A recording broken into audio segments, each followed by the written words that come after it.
আসসালামু আলাইকুম। এটা হলো বীরে শেফার কূপ। যে কূপে প্রিয় নবী সাল্লাল্লাহু আলাইহি সাল্লাম থুতু মোবারক নিক্ষেপ করেছিলেন এবং পানি সুমিষ্ট হয়েছিল। এটা হলো সেই বীরে শেফার সেই কূপ। খুবই সুন্দর চমৎকার। এই যে আগের সেই মডেলে আসলে এর গভীরতা অনেক অনেক বেশি এটা।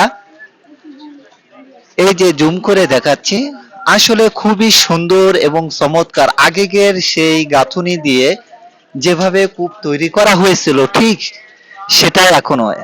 এখন এখান থেকে হাজীদের পানি পান করানোর জন্য মোটরের সাহায্যে পানি উত্তোলন করা হয়।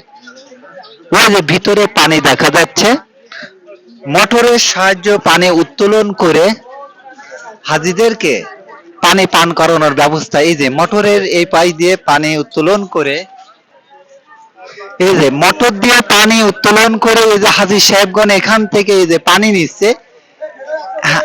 এখান থেকে হাজিরা পানি পান করার জন্য এই যে লাইন দিয়েছে, ভিড় জমে আছে।